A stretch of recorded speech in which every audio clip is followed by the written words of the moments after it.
We are not at war, motherfucker. Who the fuck is we? I do not want war with Iran. I don't care what a foreign government says. I don't care what paid influencers say. I do not care what the mainstream media wants. I do not care what the DC warmongering industrial complex wants. I do not want war with Iran. First of all, I have heard all of this before. I am an Iraq war veteran. I heard the exact same things being said when I was a 20-year-old kid being sent to Iraq. We were told that it would be over in a couple of weeks. We were told that this was necessary. 10 years, thousands of American soldiers' deaths later, and over 100,000 Iraqi deaths later, we all found out that the war in Iraq was a total scam. And I see this exact same thing happening here in this country. And I am saying I do not support this. I do not want it. Every time some shit pop off, y'all say we are at war. Who the fuck is we? The only thing we are at war with is these high-ass bills, these bullshit jobs, Uncle Sam taxing our ass every time we get paid like a motherfucker, and our own mental health as we try to process this shit. Talking about some we. Who the fuck is we? Nah, fuck that. You leaders who have issues with each other, how about y'all step in the ring and settle it and leave us the fuck out of it? Talking about some we. Who the fuck is bitch? Imagine going to war and risking your life in the United States military in order to liberate the people of an entirely different country while simultaneously the people in your own country are not liberated.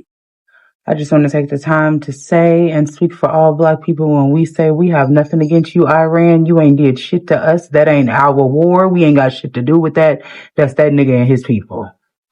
So come for that nigga and his people, okay? Because we ain't got shit to do with it. Iran, on behalf of the black community, I just want to say we are not in this. We are not in this. We don't want no smoke. We don't want no smoke. We don't want no missiles. We don't want none of that. The other day I was driving somewhere and I heard an alarm and I almost panicked. I said, God damn, they coming to California too. What the fuck I look like fighting for a country that doesn't even respect me or my people? I'm not fighting in nobody's war. I didn't vote for this nigga, so get him and all his supporters to go out there and fight that damn war. Y'all got me and my black people fucked up, but we will be watching. Donald Trump has dragged us into a war the American people do not want. He has put American troops in harm's way. I unequivocally oppose this war of choice, and everyone should. And the bottom line, when it comes down to it, is that if we want to stop Donald Trump with this random decision that he has arrived at, then Congress must act, and Congress must act immediately. The American people do not want our sons and daughters to go into this unauthorized war of choice, and I unequivocally oppose it. Thank you. Iran is a nation of 90 million people. They're beautiful people. The Iranians. You don't see them starting no war with nobody. That's correct. Right. Ask Mr. Trump. In the history of Iran, show me where they attacked some other nation trying to take their wealth as you do, as America does. Show it to me. See, when you know the truth, see, can't nobody punk you unless you just want to be a punk.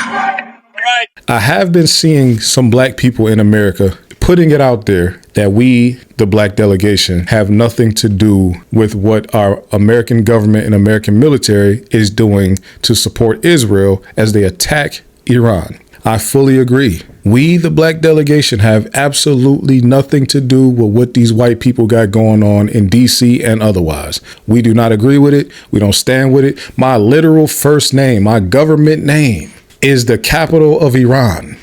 I'm not joking at all. We don't agree with some of the militaristic styles of governing that the white leadership Republicans and Democrats have taken on in this country. We have never agreed with it. We never liked it. Family, there's a growing tension in the United States right now, and it's not just about foreign policy. It's deeply personal, emotional, and even rooted in history. Now, across social media, interviews, and even everyday conversations, a noticeable sentiment is rising among many Black Americans. We didn't vote for this, so why should we really fight for it?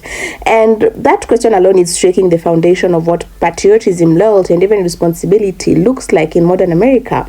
Now, from an outside perspective, especially as an African observer family, this moment reveals something much deeper than just disagreement with a potential conflict involving Iran. It exposes a long-standing fracture between Black Americans and even the US government, a relationship that has often been defined by sacrifice without equal reward.